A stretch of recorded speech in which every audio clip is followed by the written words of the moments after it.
Now we head to a September 15th meeting about Lincoln Park renovations.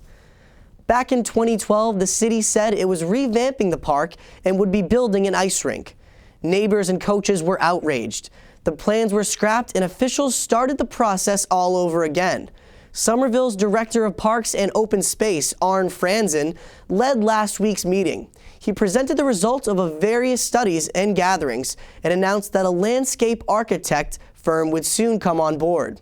At the meeting, many expressed their worries that the process is taking too long and that not all teams will be able to practice at Lincoln in the future. Some were adamant about having artificial turf put in, and several people worried that the park would never be renovated. At some point we'd like to say, yeah, there's a realistic timeline, a realistic budget, and we want to see this happen. But right now, again, it seems like we're just talking speculation, and a lot of it's contingent on getting access to things that might take years to get. I can't tell you, I can't provide a schedule for you to say that things are going to happen on a set timeline. I can tell you the city is working on those things, and that we know that there's a need to meet our the capacity issues of Lincoln Park. In order to address the needs of Lincoln Park, the users do have to be moved someplace else. Right outside the doors here. I'm committed as the Ward 2 Alderman here, and I know Mary Jo Rossetti, I have some Alderman-at-Large on the Board of Aldermen who will support me on this, that this park is going to get done.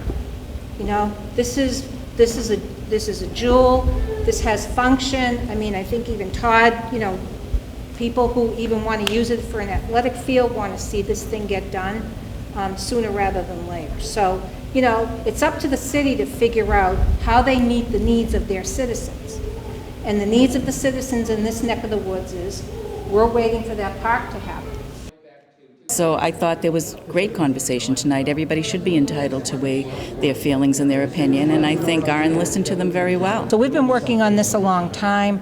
I think it was a great meeting. Several people came up to me and said that they thought it was great. They're looking forward to the next step, which is the RFP going out for the landscape architect. So the next step, Maryann, is?